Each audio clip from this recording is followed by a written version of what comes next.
one in caring, one in sharing, one in hope. You are watching the webcast edition of Servant of God Father Patrick Peyton's Family Rosary Crusade magazine program, produced from Manila, the Philippines. Web published on www.familyrosary.tv. Continuing the mission of encouraging families to pray the Rosary together. The family that prays together, stays together always. This is the Family Rosary Crusade, continuing the mission of Father Peyton of bringing God to man and man to God.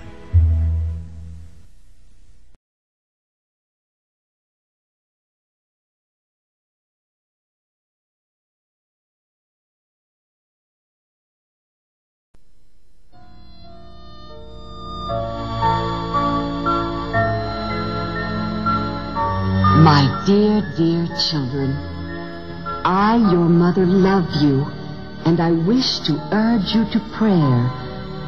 I am, dear children, tireless, and I call you even when you are far away from my heart. I feel pain for everyone who has gone astray.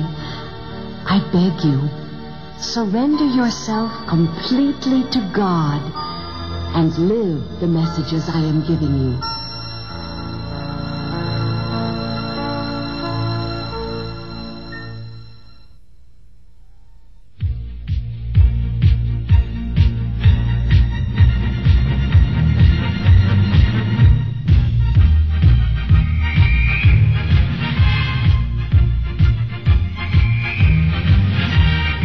No need to wait, kids. You need not switch channels.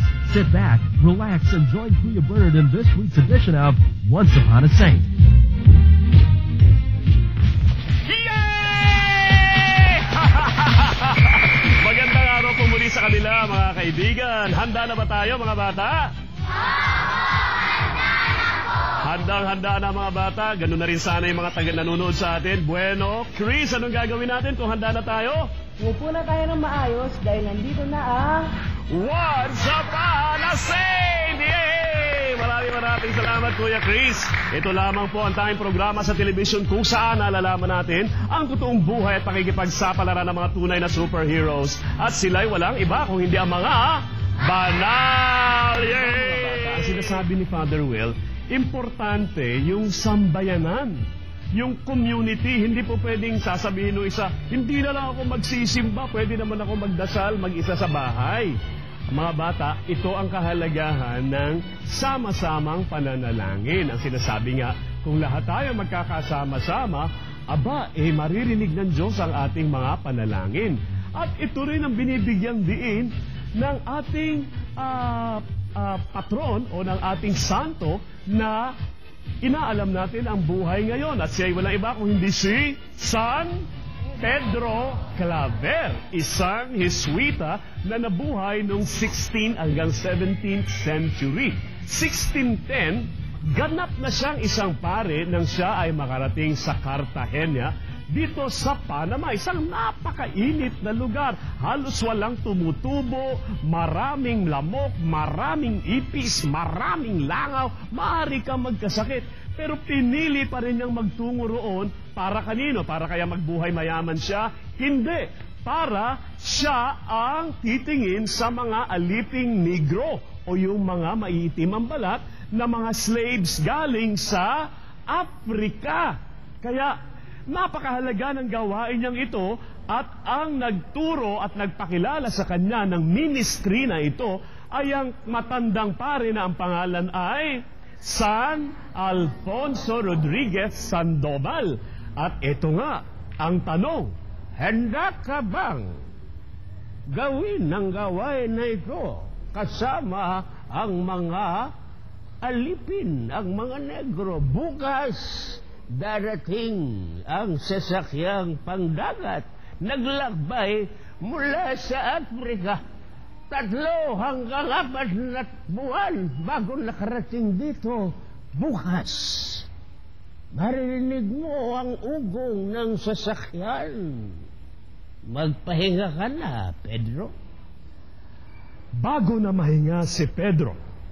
Alam niya na bukas ay haharap siya sa napakaraming pagsubok. Ano kaya ang kanyang ginawa? Siya ba ay namasyal? Siya ba ay nanood ng TV? Dahil wala namang TV noon. Siya ba ay nagdasal? Yon ang ginawa ng santo. Taimtim siyang nanalangin.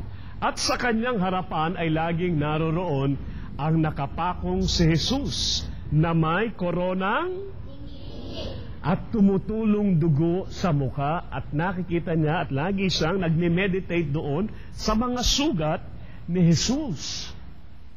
At ang lagi niyang dalangin, bigyan mo ako ng sapat na lakas ng loob sa araw-araw para mapaglabanan ko ang mga pagsubok.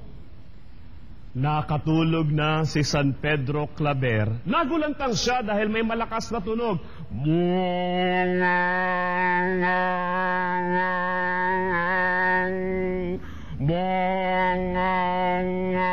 Ano kaya yon? Yon ang tunog ng barko. At kagad siyang bumangon. At nakita niya dumarating na ang pagkalaki-laking sasakyang pandagat sa Panama at huminto. Ito ang may dala ng mga slaves galing sa Afrika. At bumaba siya agad, sinuot niya ang kanyang kapa at tinungo niya ang lugar na yon. Kinausap niya ang kapitan. Kapitan, ako po si Pedro Claver, isa po akong Hisweta. At ang sinabi po sa akin ni Padre, kilala kita, sinabi na sa akin ng iyong kasamaang pare, na darating ka at ikaw pala ang makikipag-usap sa mga alipin. Halika. Tuwan-tuwa siya at lumapit na agad siya. Ang akala niya nasa taas ang mga alipin. Pero bumaba pa sila at bumaba pa sila at bumaba pa sila. Nasa pinakailalim yung mga aliping negro. Habang bumababa sila, pabaho ng pabaho, padilim ng padilim, at halos wala ng hangin, at naroroon ang 400 mga alipin. Ano kaya ang itsura nila? Ito ang unang pagkakataon ni San Pedro Claver na makikita niya ang mga negro na mga alipin. Aabangan natin ito sa susunod. At ano ang kanyang magiging reaksyon sa mga alipin na ito? Pero bago tayo tuloy magpaalam mga bata, ang ating pa-contest, huwag nating kalilimutan. Saan ipinanganak si Father Patrick Peyton? Kung alam mo ang kasagutan, i-text mo kaagad at magkakamit ka ng napakagandang Centenary Umbrella mula sa amin. Ito po ang ating Centenary Umbrella para sa unang-unang makasasagot sa katanungan. Saan ipinanganak si Father Patrick Peyton? CSC. Kailangan kompletong pangalan, edad, at address. Alright? At syempre, bago tayo tuluyang magpaalam, mula sa mga kabataang ito, iniiwan namin sa inyo ang mga katagang, the family that prays together stays together, and a world that prayer is a world at peace. Lahat ng yan dito lamang sa Once Upon a Saint. Yay! The family that prays together stays together.